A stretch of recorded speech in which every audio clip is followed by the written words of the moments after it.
Tuesday edition of Sports with Staxx and Shaggy, our inaugural episode. I'm Staxx. To my right, my man Shaggy. How you feeling, Shaggy? What's up? What's up? How you doing, man? I'm doing pretty good, Staxx. How you doing? Oh man, it's alright. It's 7:09 on a Tuesday, so I don't know, man. I'm a pretty chill person. I got a chill vibe going on right now, man. Oh, it's a beautiful day outside as well. Not too hot, not too cold. Yeah, it's the perfect time of year, I think, man. We'll get into it. As I said, this is our inaugural episode. Hopefully, we're bringing you some more content in future days to come, man. Don't hit on us too much. No, man. I was wondering this now, man. How do you say his name? Is it Jeff or Jack Driscoll? It's Jeff Driscoll. Are you sure about that? Are Yes. you sure Woody Page in it?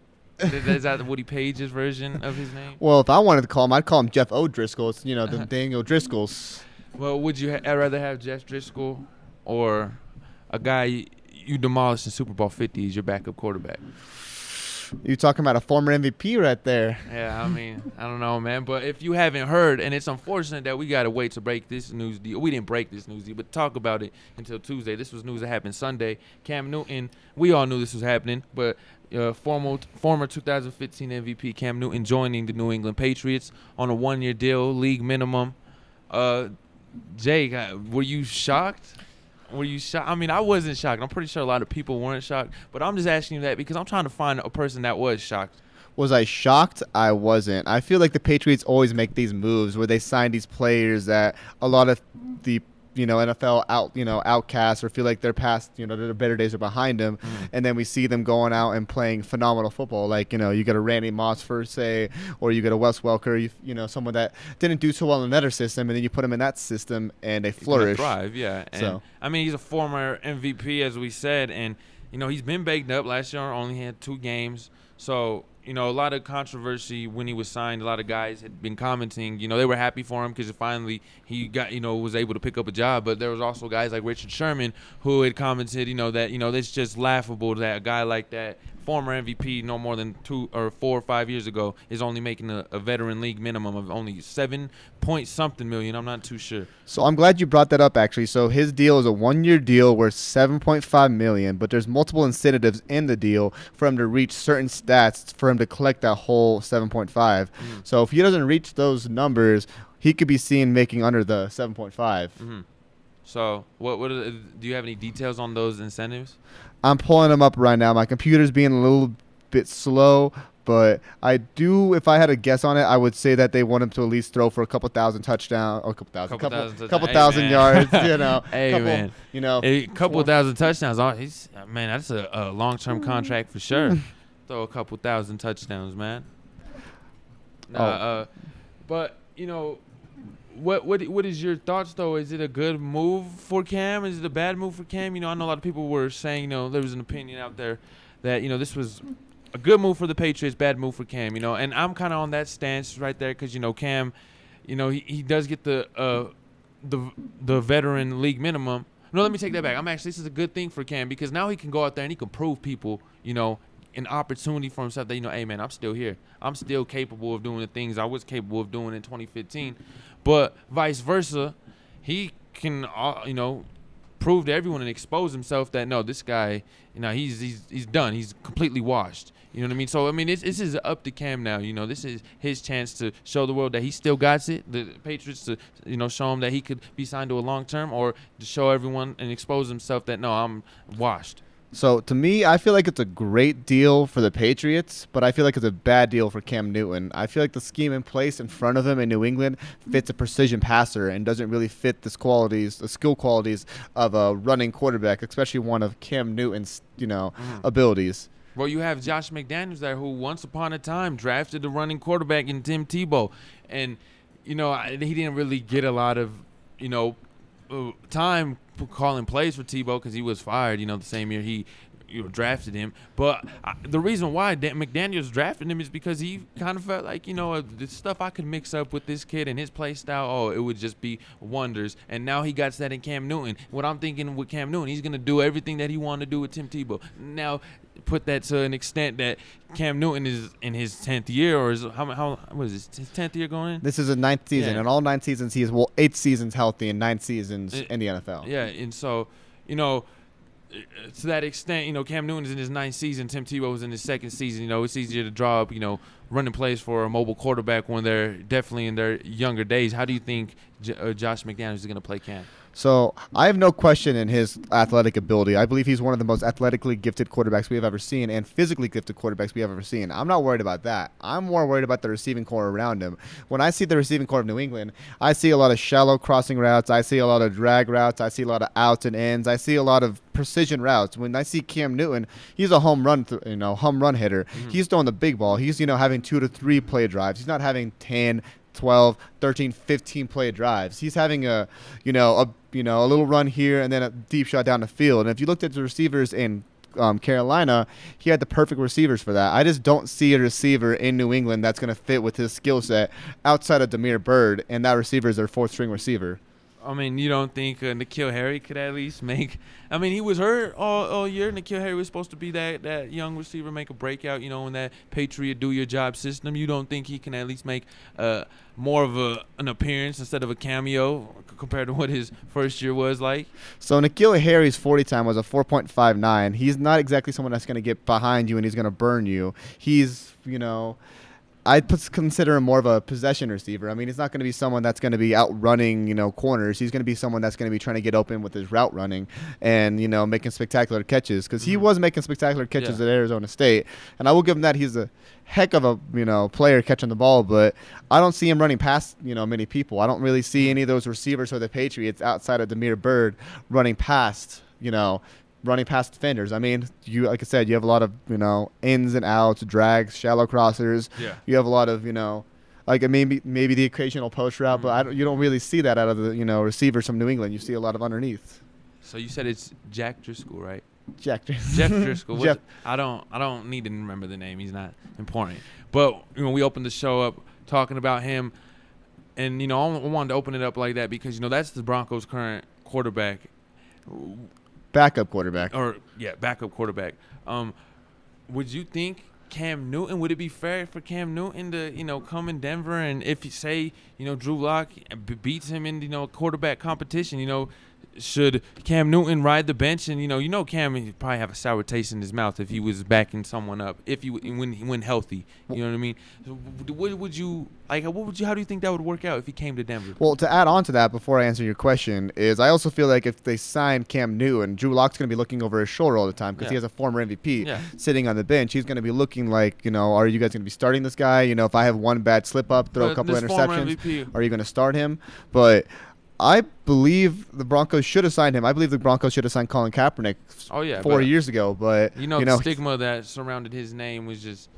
I mean, now everything in light of everything, it should look like a good move. But at the time, everyone was trying to stay away from Colin Kaepernick.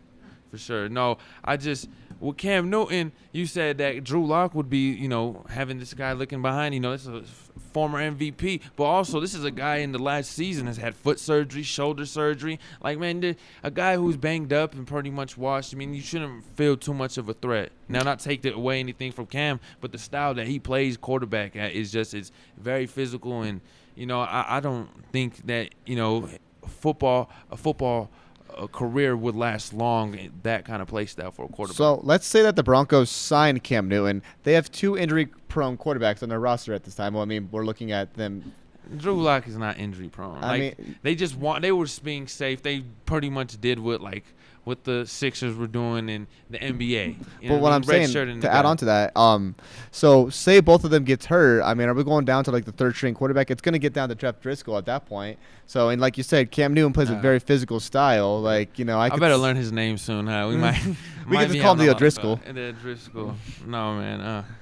I don't know, Cam. I have a question for you, actually. Do you think this signing with Cam Newton to the Patriots, does this put the Patriots back in playoff contention, or what does that do about? I think even with Jeff Stidham, they'd have been in playoff contention. They got arguably the greatest coach. No, let me take that back. Arguably the greatest cheater of all time, and they have a phenomenal defense. And I just think whenever you have that system, still as long as Belichick's around, you're still always going to be in contention for something. I mean, you look at all the quarterbacks when Brady wasn't there who have thrived in this system. Jimmy Garoppolo, Jacoby Brissett. They didn't even thrive. They just were, They got the job done. They won games. They won games, and that's the only thing that matters. And Matt Cassell, he was able to take them to 11-5 and go able to collect the bag in Kansas City, which he pretty much robbed them. That was armed robbery without a gun. He had one good year in 2009. He had that year where he took him to the playoffs, but other than that, he did. He was a Pro Bowler, wasn't he? He was. But that was because Jamal Charles was on his team. Jamal Charles won this. Yeah, that is also true. Remember Dwayne Bowe? They had Dwayne Bowe on that team too. That guy's a rapper now. Dwayne Bowe, I thought he was a rapper his whole football career, man. He looked like it. I thought that was 3-6 Mafia out there, man. No, so now Cam on the AFC East, is he the best quarterback in the division, or is that still the Josh Allen? I mean, at that point, are you taking experience, or are you taking potential? I mean, you have but no, like looking at who's winning the edge if you're a quarterback duel, playoff game, or no, these guys are gonna play each other twice a year. Who are you more confident with? Who are you rocking with? I'm more confident in Josh Allen right now at this point in his career. But I feel like, honestly, it's a toss-up between both of them. They both remind me, their skills, contrast of each other so well. I mean, they're both red zone threat quarterbacks, and they're, both having amazing arms. Aren't the most accurate quarterbacks. I mean, they mirror each other so well. Yeah, and, I think Allen, same thing with Cam. You play that physical style. That football career is not going to last as long as you'd like compared to a Tom Brady or a Peyton Manning, guys who are statues that sit in the pocket. So, I mean, but it's crazy because that's what the NFL is leaning towards too, is the mobile quarterback. No, I agree. Well, thank you for joining us on our first segment, talking Cam Newton to the Patriots. When we return, we will be talking about the Nuggets schedule release. Please join us on Sports Talk with Staxx and the Shaggy.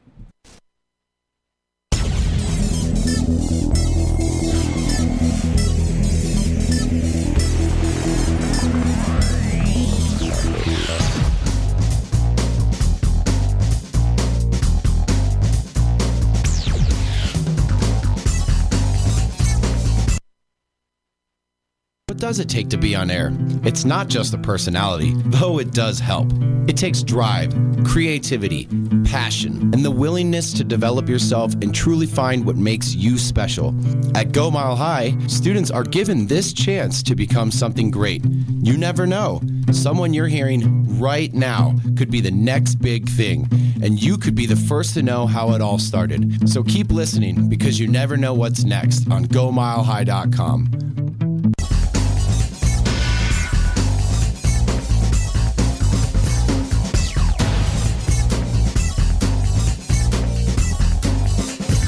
I'm taking a trip over to Tibet. Hurry, young Papsy, we must make it back to Camelot so I can listen to GoMileHigh.com. Oh, who goes there? It is I, King Arthur on his mighty steed. Let me in the castle at once. I must get to my quarters to listen in to the best in Colorado's sports lifestyle programming. But, sir, don't we live in medieval Wales? No, Popsy, you mustn't ask questions when I'm listening about my beloved Broncos. GoMileHigh.com. Hey Colorado sports fans, you're listening to GoMileHigh.com, a student-operated station live from the Colorado Media School studios here in Belmar, giving you a different perspective on all things current. Stop torturing yourself, man! Live in the now! So stay tuned to see what's coming up next on GoMileHigh.com, Colorado's sports lifestyle. Showing! Every day, across this country, hundreds of college radio stations take to the air, broadcasting music and programming that you won't hear anywhere else. It's one of the last places where people can really be able to actually say what they want to say. Without it, you wouldn't have a place for local artists to perform. Certain people need to have a chance, a fighting chance, and college radio is that place for it. College radio changes the lives of those who are involved with it and can change those who listen to it too. This is where we start out, from getting all this great experience working in college radio. It makes you want to work in real radio. College radio means finding yourself. It helped me find what I wanted to do in not only school, but in life. So support college radio by continuing to listen to this station and supporting the students who make it happen. College radio, now, more than ever. A message brought to you by this station and the College Radio Foundation. For more information, please visit collegeradio.org.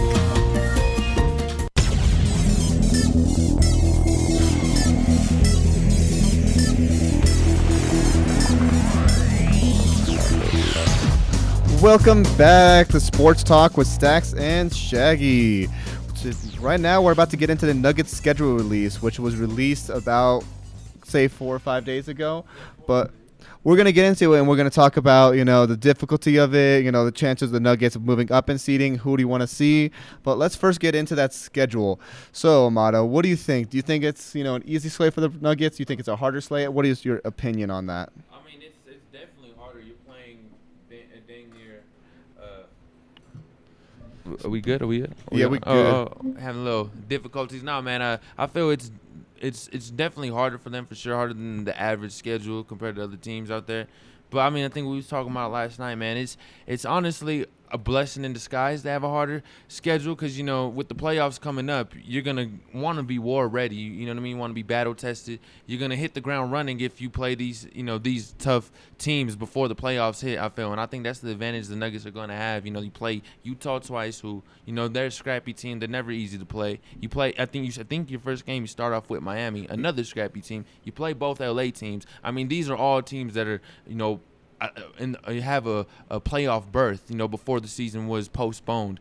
So, I mean, this is just definitely going to be something I think good for Denver for sure. Yeah. So you said we start off with Miami, and that's a home game, and then we go to Oklahoma, and then after that we're at San Antonio, and then after that we are in Portland, and then we go to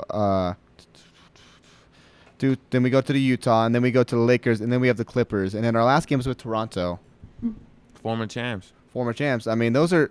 You always want to come at their neck for sure. Yeah, I mean, none of those teams. I mean, like maybe Portland or maybe San Antonio. I could see us getting some easy games, but even though those are good teams, you have good players on those teams. And Portland, I don't even see us getting an easy win though, because Portland, they're one of those teams who were on the outside looking in. So they definitely are looking at this as like the best opportunity for them to get back into the playoff race, and they feel like they could probably beat us. They could beat us in a 7-game series. So, Portland's going to walk into that game with confidence. But at the same time, we're a way better team than I feel we were last year. So, I feel that Portland game should be a must-win game. You only have 8 games. So, you want to win as much games as you possibly can. And see, to add on to that, I mean, if you look at last year when we played Portland, I mean, Joker played good in that game, but outside of Joker, no one was playing good. CJ McCollum decided to play defense his first time in his career. Bro, with that chase down block, he looked like LeBron in the finals. Seriously. And then not only that, but I mean, Dame Dallas, he didn't do anything for the first 3 quarters, and then, it was that CJ McCollum block that ruined the whole momentum. We were about to get the go-ahead bucket with Jamal, and then CJ McCollum, he decided to pull some stuff out of his rear end, and he just blocks Jamal Murray with a vicious block. And, like, CJ McCollum is not known for defense. Like, that was just – I don't know. So I'm glad that you brought up Jamal Murray. So do you think that's the second most important player on the team, or do you think that's their second go-to guy once they, right now, Jamal definitely is your second best player. But who would you like to see? Is like, and within the next year, I'd say MPJ makes that leap. Just because MPJ, I mean, I think the Nuggets, they're playing him at the 4 and 3. I think they need to play him at the 2. I like a Tracy McGrady kind of player. MPJ plays just like a guard. I don't know why they're playing him at the 4 and 3. He's too skinny to be playing that. He needs to put some muscle on. Yeah, he needs to beef up. But if you put him at the 2, maybe even the 1, and you just, you know what I mean? He's a demigod out there, bro. Like, you can't even. I feel like you got to keep Jamal at the 1 for his passing. Keep and then Jamal at the man. Jamal, he's a scoring guard. You can play Jamal at the 2 or the 1. Jamal doesn't. I mean, he's got better facilitation over the years for sure. But I mean, MPJ is probably not a 1. I'm just talking out of my, rear end. But I mean, I would like to see them play MPJ at the 2 because he's a scorer for sure, scorer first. And right now with his small body and his Kevin Durant like structure early on in his career, he's gonna get bullied at the 4 and the 3. Like, the NBA might be a softer league, but there's still bigger physically toned guys at that position. So who do you think we should take away then from the number 2, and how do we put MPJ into that lineup? I mean, with MPJ, the thing is you kind of have this guy on a limit restriction right now. That's why Mike Malone kind of didn't play him, as late as he did. He didn't even play, the first quarter of like the first season all that well, and not all that well, but all that much. And when he did get playing time, it was only like 5 to 10 minutes. And Michael Malone, there was talks like, well, should you just move him, make a move on him? No, but Michael Malone knew that we got to fit him in the scheme because he is a generational player. So, I mean, I feel. at least. So We are only you have a moving Will sample- Barton then? Are you moving Will Barton then for MPJ? Or are you moving Gary Harrison? Who would you know? I mean, I don't know. I'd take Gary out. Gary's been Injury prone. a lot. No, he's just been terrible. Not even injury prone. When he comes back, he's just been terrible. Like, bro, have you seen his field goal percentage? No, he's an offensive liability. He is definitely an offensive liability. I mean, and he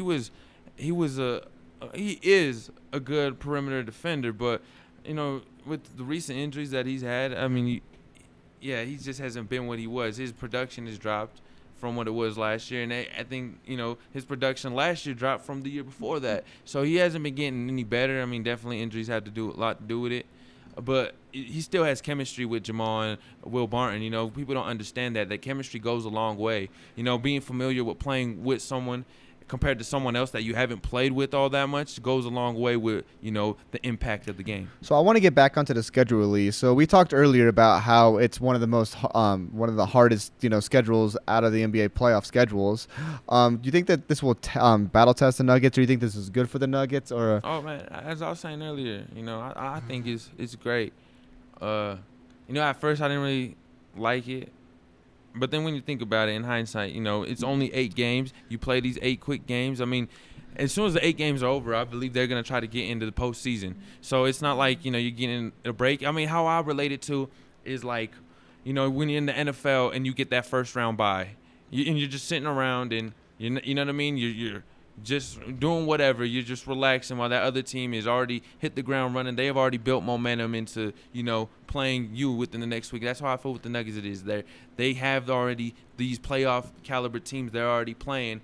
Compared to these other teams like LA, they're not playing the best of teams. They're playing guys who are teams that probably were, on the outside looking in.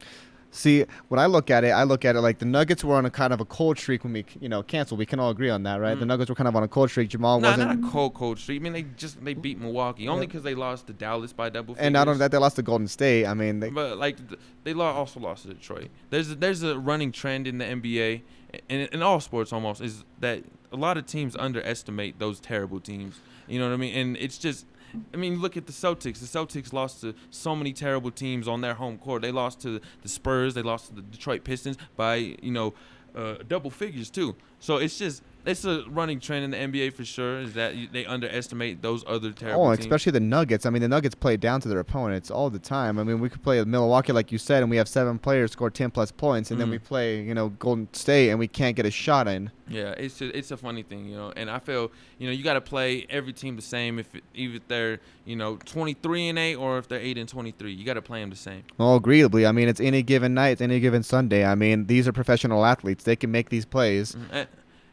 So, going back onto the topic or going back onto track, I think that the break is going to be really good for the Nuggets. I feel like this, off time is going to help the Nuggets, recoup, get healthy. I mean, it's going to help all the other teams get healthy, but it's also going to help the teams get, more chemistry, working out together. Not breaking news, but today the Nuggets facility just shut down, so not exactly practicing together, but. Why they shut it down? I didn't hear that. What? I didn't hear about that. I'll pull it up right now. Did it have to do with the coronavirus with Jokic or what? Because Jokic hadn't made it back into the States yet. He was in Serbia the whole time, wasn't he? So, Nuggets close practice facility due to COVID-19 tests. Let's see. The Denver Nuggets have reportedly closed their practice facilities because of positive corona tests, per Woj. The Nuggets facility were closed Saturday and could reopen later this week after members of the Nuggets traveling parties that will head to Orlando, Florida for the season's restart tested positive for the virus. Woj added, the next few days of testing will determine when the Nuggets will reopen their training facility and to players and coaches. I mean, it's just a precautionary thing, obviously. The season's going to start no matter what, I feel. So to add on to the season starting, so we were talking earlier, 5% of the NBA players that were tested, I think out of 320, 316 tested positive for coronavirus. So what's the number that we could see? Are we seeing a quarter, 30, 40% of the NBA before we cancel it again, or what are we seeing on that? So it was how many? It was 16 out of what 320? It was 16 out of 320. So that's about 5.33%. About 5, yeah. So 5. I mean, it depends on what that number gets up to where you have to like get like, you know what I mean, like a state emergency kind of thing, you know, for the NBA. And then if like I feel like it has to at least peak up to like between 25 to 30%.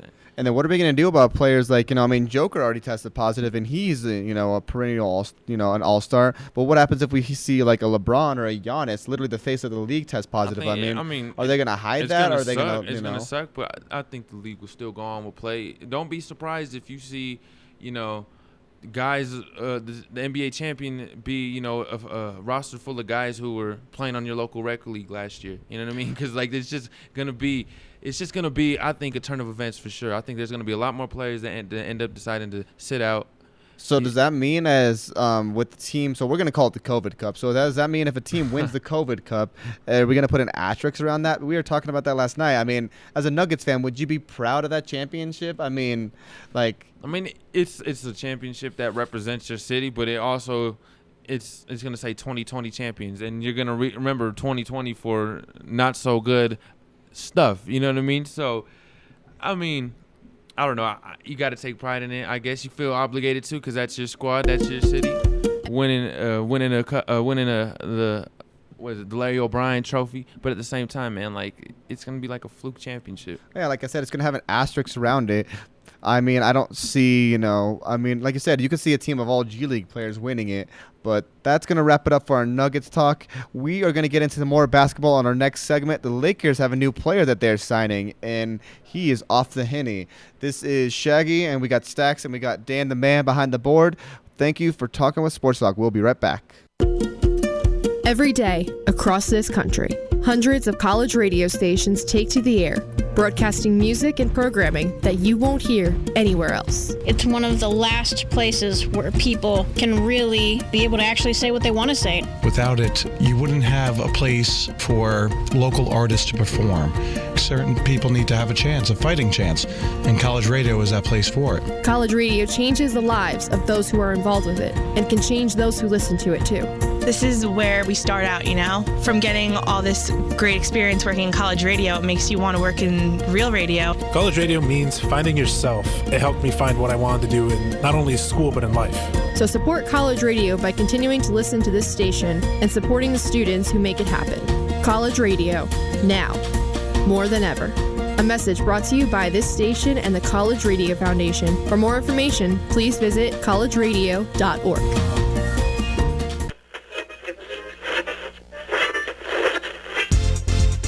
Hey Colorado sports fans, you're listening to GoMileHigh.com, a student-operated station live from the Colorado Media School studios here in Belmar, giving you a different perspective on all things current. Stop torturing yourself, man. Live in the now. So stay tuned to see what's coming up next on GoMileHigh.com, Colorado's sports lifestyle. Showing. Hurry, young Papsy, we must make it back to Camelot so I can listen to GoMileHigh.com. Halt! Who goes there?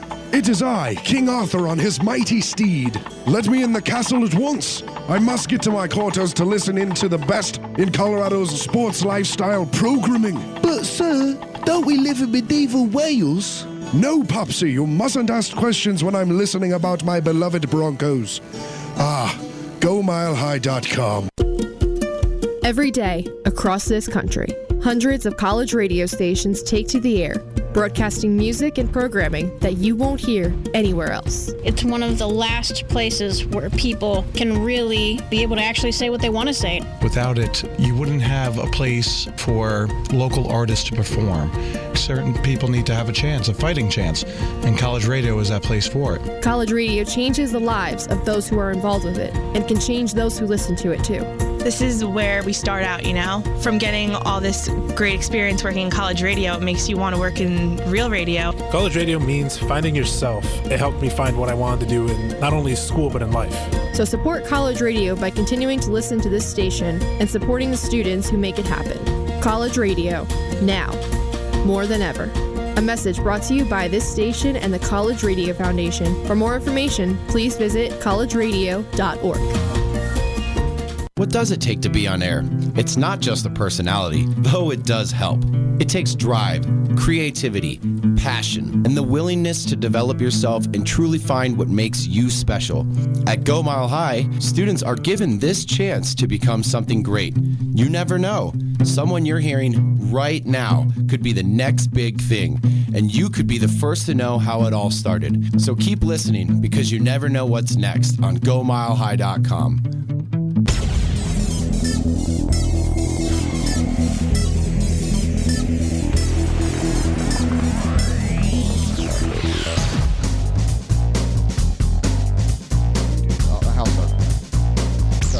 Welcome back to Sports Talk with Staxx and Shaggy. We got Dan, the man behind the board, and we got some more basketball talk for you. And the talk is J.R. Smith is finalizing his deal to the Lakers, and he is still off the Henny. So I want to get into a couple things about this. First, do you think this is a good or a bad move for the Lakers? Because personally, I think it's a good move. You lose a shooter in Avery Bradley. You need someone that's going to have some perimeter scoring. You don't really have that, shooter on the team. I mean, you're going to trust Kuzma shooting your threes in the playoffs? I don't think you are. So I think it's a good move for the Lakers. I mean, do I wish I had Avery Bradley? Yes. But do I think it's a good move also? Yes. I mean, it's a LeBron James move. It's just, that's all it was, just to help, you know what I mean, get one of his buddies to play with him again. I mean, people can say what they want between the interaction with LeBron and JR in that finals game. But, they're still boys, It was a basketball mistake. I mean, it was more of a high mistake, but we're not going to get into that. JR, though, to L.A. is going to be exciting for sure, because what's his role going to be? No one knows. So it's going to be for sure exciting to see him back on the NBA court. I don't think it'd be a recipe of success to give him 20 to 25 minutes per game. I think you give him maybe 10 to 15 minutes per game, let him throw up as many three-point shots as he can, because JR is the type of guy who can, get you, a spark of points in a matter of minutes, or he can shoot you out of the game. Oh, I agree. I mean, I agree, seriously. And I mean, we saw him in, the 2015-2016 finals. He was phenomenal. And even then, the finals where they lost where the Warriors had Kevin Durant, he was phenomenal. I think it was game 5. He shot, made 25 points. But, he's a phenomenal player for for perimeter scoring. But you brought up LeBron and his blunder with that. Say that happens again. That's not happening again. That's not happening again. He learned his lesson. I guarantee it's not happening again. If it happens again, I mean, jokes will write itself.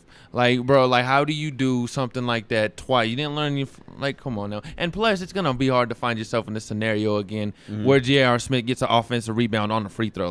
Come on now. No, I mean, he did it twice already. He did it once in New York, and he did it once in Cleveland. What was it with New York? He did a blunder. So he believe it was in 2012. He did the exact same thing where he thought there was still time on was there a championship at stake though? There was not a championship at stake. No, I don't think there's ever a champion at stake in New York. You know what I mean? I feel JR can make that dumb move any other night as long as the championship is at stake. That guy is one of the most I've never seen him. Klay Thompson are a couple of the guys I've never seen guys get that hot.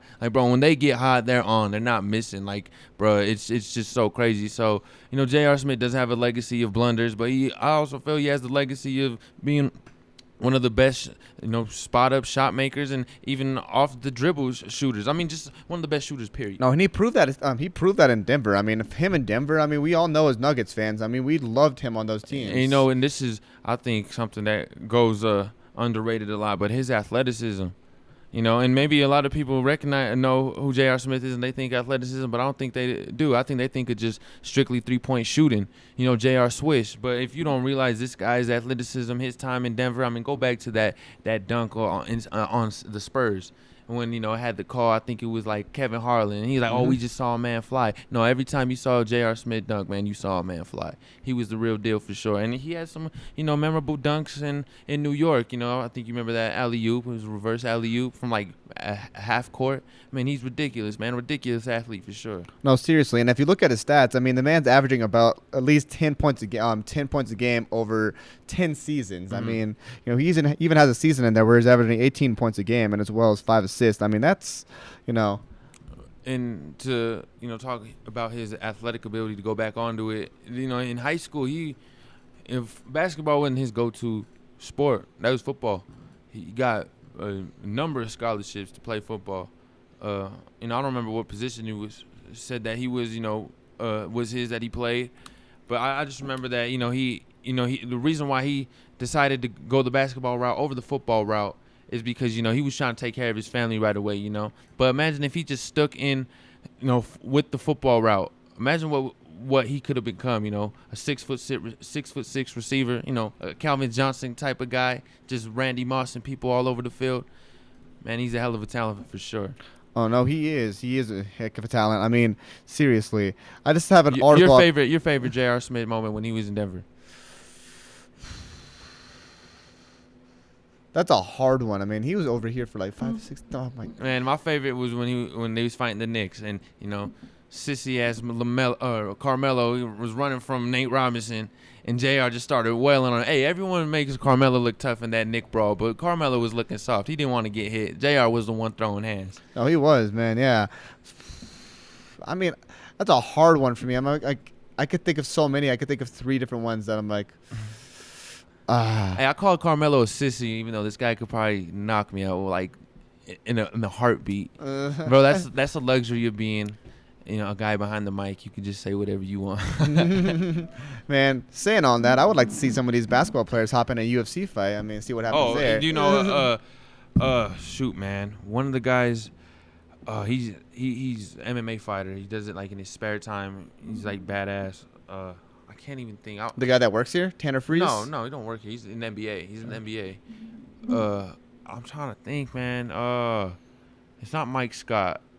It's another guy. That don't even matter. But just imagine though, a 6'8", 6'9" guy, and he knows how to use his body, fighting like he knows how to coordinate everything. Like, bro, he himself is a lethal weapon altogether. So with the Lakers making this move, do you think the Nuggets need to make a move like this, or do you think the Nuggets need to make a move for? They're good. I mean, the Nuggets right now are 25th in 3-point percentage right now. People are gonna start sitting out. It's all right. We're good. We're gonna have a G League versus G League. Like that's how I'm preparing myself for it, because if it does happen, I won't be disappointed. Now, if it don't happen, I'm gonna be excited.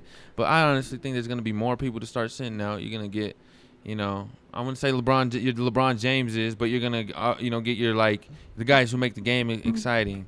Your James Hardens to sit out, and you could put James Harden in the same category as LeBron James. But I feel like, no, I mean, come on now, top 5 players. He plays no defense though. Yeah, well, he does average over 2 steals per game though. But that does come with playing 40 minutes. I was about to say, and not only that, but like all those shots. I mean, he's taking millions of shots. No, he's coming back to play defense all the time. A household name like LeBron James calls, he says he's sitting out, then I could see viewership going down. The name like James Harden, who he's obviously top 5 player, but I don't think his name still holds like that. Like there's still people in the world who don't know who James Harden is. The Houston Rockets, market, they're going to be losing a lot of fans. I mean, but still, I still like the NBA would still tune in. Hey, is LeBron still playing? All right, it's all right then. Well, it's true. I mean? Is Giannis still playing? All right, it's all right then. I still think James Harden, as great as he is at scoring, I mean, he does get away with a lot of shady stuff.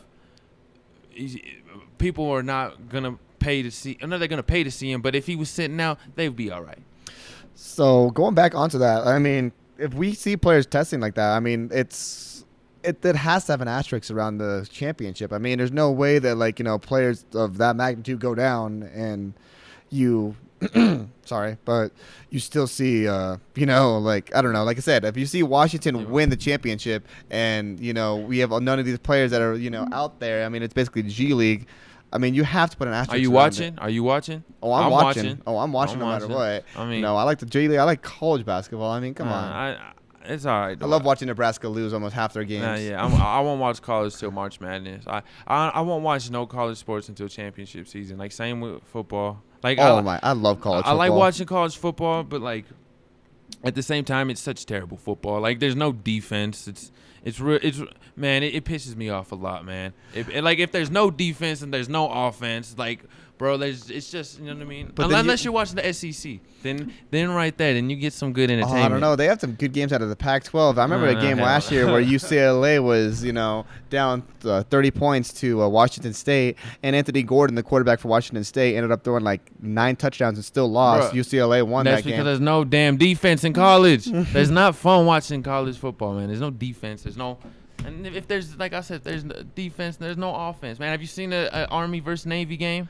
Well, that's also because both of those teams, they don't have, the skill players on the outside to like throw the ball, so they're just gonna be running the ball. They run like 50 times a game, pass like 3 times. So, but that's also like those are different leagues. Those are smaller leagues. You don't see the players that go to Army and as well as go to Navy, go to Alabama. Could you imagine, like, all right, so say worst comes to worst, that happens. We get G League players playing in the NBA, and you could just imagine the scores being like 55 to 57. Dude. Like 12-minute quarters. Like, what the hell? Like, man, are you still watching? Like, well, that's my point. Like, what has it got to get to for me to not stop watching? Like, it's the NBA still. I love it. It's basketball, but it has to get to some point.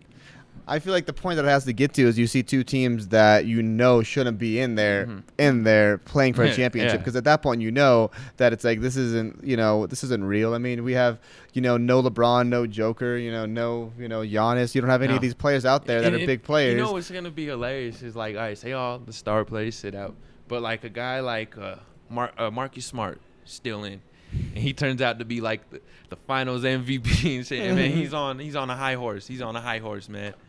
And I just hope nothing like that gets to it, because that's just what I'm saying. It might get like that. We get ball out there. Yeah. That'd be awesome. I mean, come on, you couldn't imagine like having ball out there in the playoffs. Ball. Yeah, that would be pretty cool. I would love it, but is he sitting out? I don't even think is he sitting out, or is he playing right now? Is he sitting? No.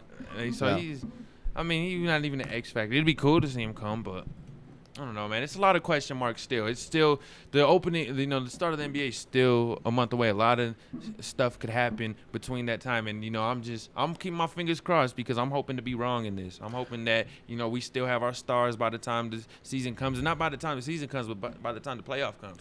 Yeah, I mean, personally for me, I feel like we should scrap the season. I mean, I don't want to put players' health into risk. You say scrap the season, and just jump straight to playoffs, or scrap it all together? Scrap it all together, and I think we should start off with the next season. I feel you with that too, because I'm excited for basketball. I love basketball, but bro, I worry about players. I worry about player safety. That's my number one concern. I was getting to the point where I'm like, know what, man? We've been without it long enough to where it's like, just wrap this up. Like you were saying, just wrap it up. Call this season in the books. But at the same time, I feel like the season, like we were damn near like less than a month away from the playoffs. Oh, I know. We only had 20-something games left. Yeah. I mean, so I think that's why they really want to resume plays, because like, bro, this season was almost.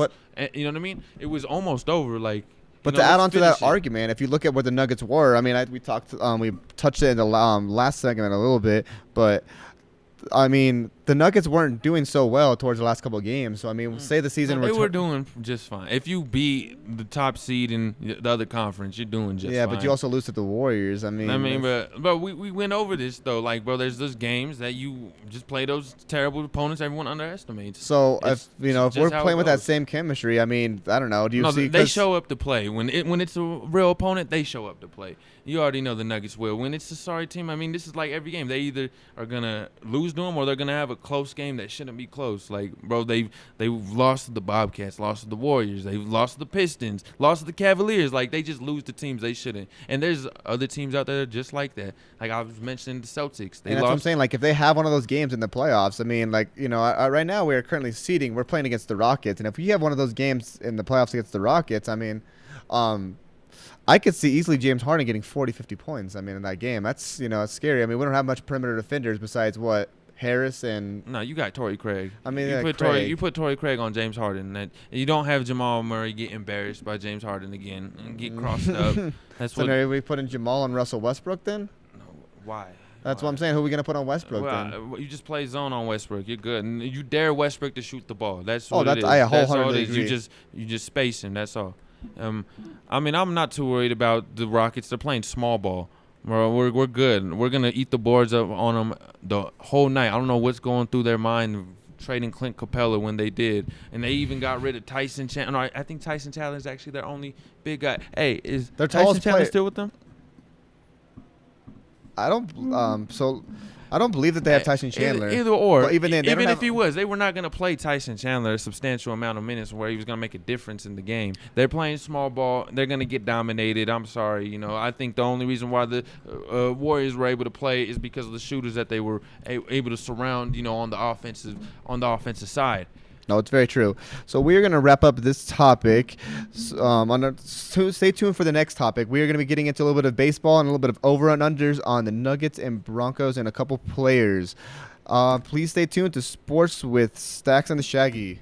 So I'm taking a trip over to Tibet, see the sights, climb a hill or two. But I remember, oh man, I got one guy out here who I actually know. So I give an old ringy-dingy to the Lama. What? The Dalai Lama, his laminescence, flowing robes, grace, bald, striking really. I says to the Lama, hey, you remember that round I caddied for you down in Shangri-La? Well, apparently some station out in Lakewood taped the whole thing. See, the Lama's a big hitter. Nailed 2 eagles in a row that day. Well, he says, what station could have possibly gotten all the way out to my sacred holy lands, the Shangri? I says it was none other than GoMileHigh.com, Lama. They got the best sports coverage in the state. The Lama actually tips me this time, 2-1. So he pretty much stiffed me again. But I got him hooked on GoMileHigh.com. So I got that going for me, which is nice. That's great. GoMileHigh.com. What does it take to be on air? It's not just the personality, though it does help. It takes drive, creativity, passion, and the willingness to develop yourself and truly find what makes you special. At Go Mile High, students are given this chance to become something great. You never know. Someone you're hearing right now could be the next big thing, and you could be the first to know how it all started. So keep listening, because you never know what's next on GoMileHigh.com.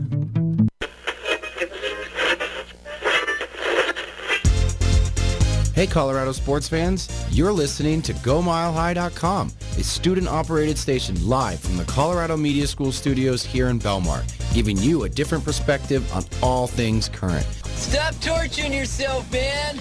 Live in the now. So stay tuned to see what's coming up next on GoMileHigh.com, Colorado's sports lifestyle. Showing. Hurry, young Papsy, we must make it back to Camelot so I can listen to GoMileHigh.com. Oh, who goes there?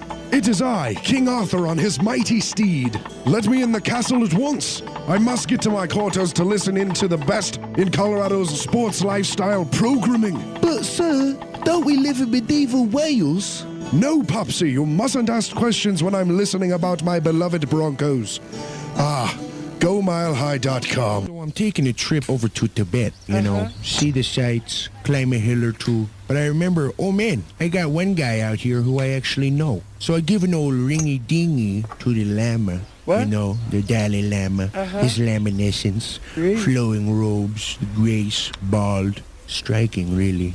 I says to the Lama, hey, you remember that round I caddied for you down in Shangri-La? Well, apparently some station out in Lakewood taped the whole thing. See, the Lama's a big hitter. Nailed 2 eagles in a row that day. Well, he says, what station could have possibly gotten all the way out to my sacred holy lands, the Shangri? I says it was none other than GoMileHigh.com, Lama. They got the best sports coverage in the state. The Lama actually tips me this time, 2-1. So he pretty much stiffed me again. But I got him hooked on GoMileHigh.com. So I got that going for me, which is nice. That's great. GoMileHigh.com. Every day, across this country, hundreds of college radio stations take to the air, broadcasting music and programming that you won't hear anywhere else. It's one of the last places where people can really be able to actually say what they want to say. Without it, you wouldn't have a place for local artists to perform. Certain people need to have a chance, a fighting chance, and college radio is that place for it. College radio changes the lives of those who are involved with it and can change those who listen to it too. This is where we start out, from getting all this great experience working in college radio. It makes you want to work in real radio. College radio means finding yourself. It helped me find what I wanted to do in not only school but in life. So support college radio by continuing to listen to this station and supporting the students who make it happen. College radio, now, more than ever. A message brought to you by this station and the College Radio Foundation. For more information, please visit collegeradio.org.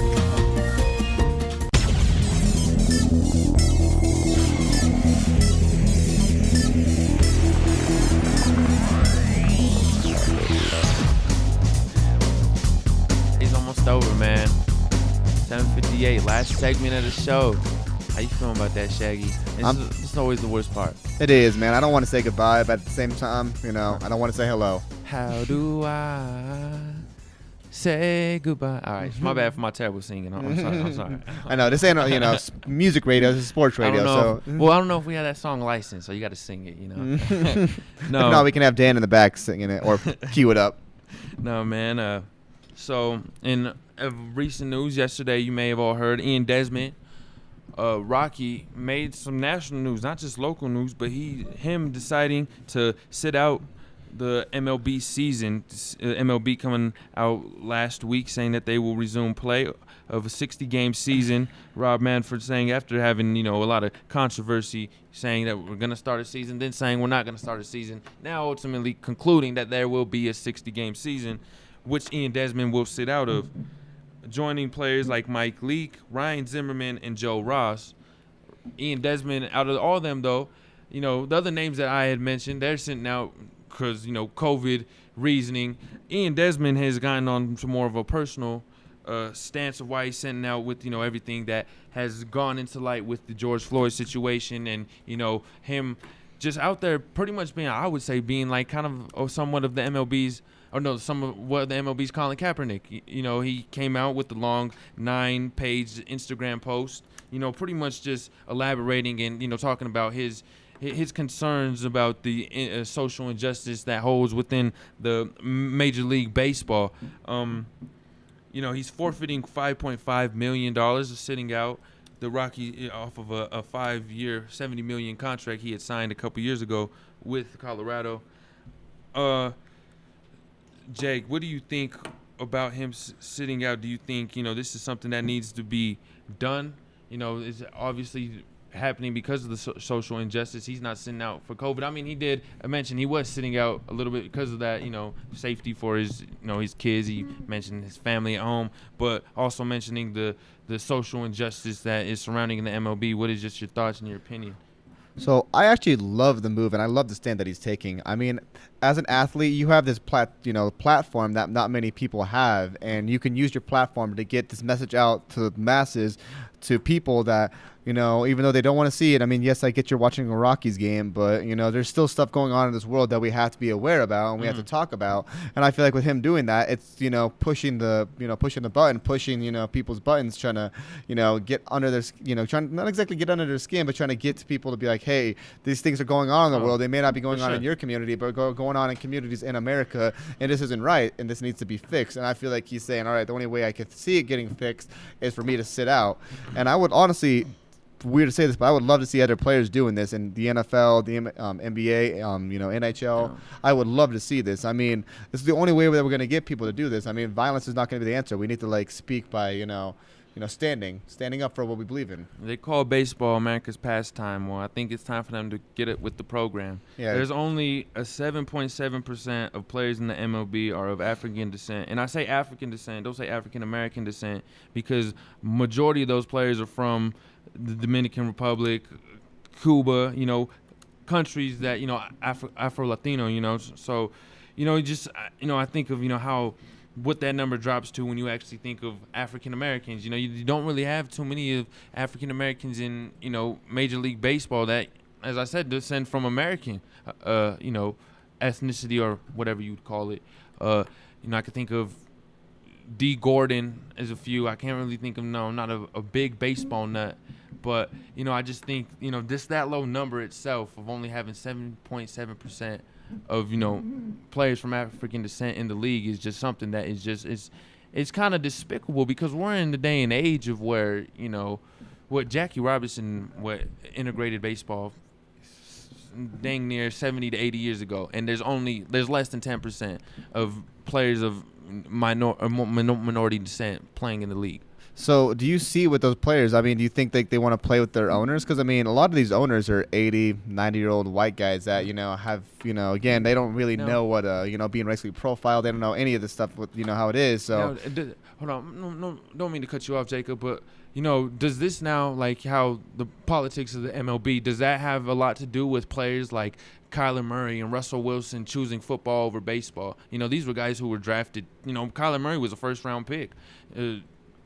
Russell Wilson was drafted by, your local beloved Rockies. Mm-hmm. So, I mean, is the politics of baseball also a part of, of these guys' decision making of which sport they want to play, and not just them loving another sport over another? No, I could easily see that. I mean, even then, 4 years ago, the NFL was a little closed-minded, but we could see the NFL trying to get up there and trying to be socially aware of what things that are happening in this country. And I just see, the MLB doesn't seem like it's in the same, ballpark as that. So to use a baseball reference. Yeah. I mean, and I know there's way more names than Russell Wilson and Kyler Murray that have been, multi-athletes that have been drafted by, by the MLB and NFL. And, majority of the time, those players decide to play in the NFL. And I don't know if it has to do with the pay. I don't know the difference between the pay. I'm pretty sure the NFL pays way more than the MLB. No, I'm wrong? No, all baseball right, players are making money. But, all right, then that gives me another point. So if you're deciding to play somewhere else that is paying you less, then there has to be a lot of the politics that's going on in that league. It has to be. And then, hey, you're right. Baseball does pay a lot more. Ian Desmond's making $70 million 5 years. Man, what has he done? they paying too damn much. He had like a .17 batting average last year, man. So talking about that, I mean, what do you think your over under is on the Rockies? Because they have 60 games going. So. And wins. Wins. Like, what do you say? Let's put it over under 30. What do you put? You putting it 30? I give them over because you know what? I'm giving the Rockies a chance to win the playoffs because in Rockies' typical fashion, they always start the season off strong. They're like 10 games over 500, and then by like the 50-game mark, they just completely collapse. See, this is an interesting thing because if you have a stretch of a week where you play bad in a couple games, you're basically out of the playoffs almost. I mean, you lose like 4 or 5 games in a row, you're going to be put way down in the standings. Whereas last year or in previous seasons, losing 4 or 5 games, that's it's not going to be detrimental to your 160 game season. I mean, there's 60 games. You lose a couple, you're going to be down. So I could easily see the Rockies going over, but for me, I'm going to put the under. I just don't see the Rockies being able to build the chemistry through these 60 games to get into the playoffs. I'm going to take it at under. I'm going to put the wins at 27. I'm going to give you another over under. Going back to what we talked about earlier. And we transitioning here. Making a little bit of a transition. If you missed a little bit earlier in the show, we was talking about Cam Newton. What's your over-under on Cam Newton? I'm going to give you touchdown passes. I got his over-under 20. 20.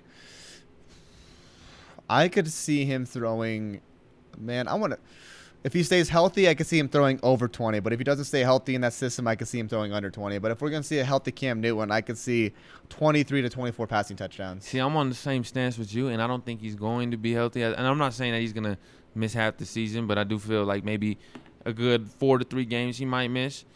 Maybe a stinger injury. I got him under 20. Or we'll do the same with his pass yards, and we can transition to another player. Over under 3,000 yards for Cam Newton. 3,000 yards. I mean, I could see him easily passing for over 3,000 yards. I mean, and that's actually kind of me being a jerk right there. 3,000 is pretty low. I mean, that's actually not too low for Cam Newton. If you look at his season and you look at his statistics, his rookie year, not his freshman year, his rookie year, he threw 4,000 touchdowns, set the passing record at the time, which Jameis Winston broke, but set the passing record for a rookie at the time, and since then has not thrown for over 3,600 yards. So 3,000 yards. I mean, that's about right around Cam's ballpark right there for him. I mean, you got to remember he's going to give you with his legs, too. He's going to give you about 75 rushes to about 100 rushes with his legs. No, I don't think now. I think maybe 30 to maybe less than 50. So that's an over-under. So you say over-under on 50 for carries. Yeah, we can do that, yeah. Under on carries for Cam. You think under 50? Yeah, you putting over? I'm putting over. Over. Hey, all right, we'll mix it up right here at this quarterback. Drew Lock, same ones. I got his touchdowns, same 20. Got him at 20. Almost increase his yards to 3,500. That's fine with me. He's more of a pocket passer. Yeah, 3,500. And then, we'll just do those two. So the over-under, I feel like he's going to go throw over 20 touchdown passes. I could easily see Drew Lock in a season where he throws 30, 35 touchdown passes. And I'll put it low, the same as Cam's, is because it's still Drew Lock. He's still a young quarterback, and – man, getting 20 touchdowns young in your career, I mean, it doesn't seem like much of a accomplishment. Oh, but it's definitely an accomplishment. You're on the right track. You're on the right track. Kyler Murray threw 20 touchdowns this year, and he won Rookie of the Year. I mean, it just and has you in the right direction. Now, you can't throw 20 touchdowns and 35 interceptions. No, you can't do that. But, I mean, I doubt Drew Lock is Full going of any Testaverde. Yeah, you know what I mean? Let's get this quarterback knocked out one more. Your beloved man crush, Tom Brady. So for the over/under, I feel like he could throw. For me personally, I think he could throw 30 touchdowns with. You want to put it at 30? I want to put it at 20, but I want to put it over. So Let's put it at 30 because I think Brady will. Like, they're just gonna do nothing but pass the ball with Brady. So I feel. Okay, so over 30. I think he could in his first season there. I think. I'm saying 35 to 40 touchdown passes. If you look at the weapons around him, and this is a name that not many people on this table are going to know about, Scotty Miller. Be used to seeing that player next year. Scotty Miller. He is basically their Wes Welker, their Julian Edelman. He's their little slot receiver. He's going to be doing all the little underneath. Who's their running back? Peyton Barber? Keyshawn Vaughn and Ronald Jones. But remember the name Scotty Miller. He's going to be playing well for him. I could see him easily catching 50 catches out of the slot. What happened to Peyton Barber? Peyton Barber. He actually plays for. I thought he was with the Bucks. I got my information wrong. Let me get a correction. No, man, So what is your over/under? You say over 30 touchdowns? I got Brady at like 31 touchdowns. I got an over on that, but I also have him throwing 57 completion percentage. Man, he is just, bro. His arm is not what it was. You know, it wasn't the strongest arm in the league, but he's 43 years old, 42, whatever, either or. So he's a free agent right now. Peyton Barber is. Just to clarify that earlier, he is a free agent. He used to play for the Buccaneers. Yeah. So we're actually gonna have to take a. We're gonna actually have to finish off early here. I'm sorry that we're gonna have to, but stay tuned tomorrow for Sports Talk with Staxx and the Shaggy. Peace. How's it, Colorado? Have you been to Hapa yet? That's right, Hapa Barbecue, located right outside of Gate 6. Well, if you haven't, where else would you go for Ono Poke Bowls, Loco Mocos, and fresh Hawaiian grub? Hapa, that's where. This isn't just a place for great food. They also offer a spot where enlisted can play, hang out, and it's the perfect location for ceremonial needs. So, if you're tired of the same old, come find yourself at Hapa Barbecue. 1785 B Street in Colorado Springs. How's it, Colorado? Have you been to Hapa yet? That's right, Hapa Barbecue, located right outside of Gate 6. Well, if you haven't, where else would you go for Ono Poke Bowls, Loco Mocos, and fresh Hawaiian grub? Hapa, that's where. This isn't just a place for great food. They also offer a spot where enlisted can play, hang out, and it's the perfect location for ceremonial needs. So, if you're tired of the same old, come find yourself at Hapa Barbecue. 1785 B Street in Colorado Springs.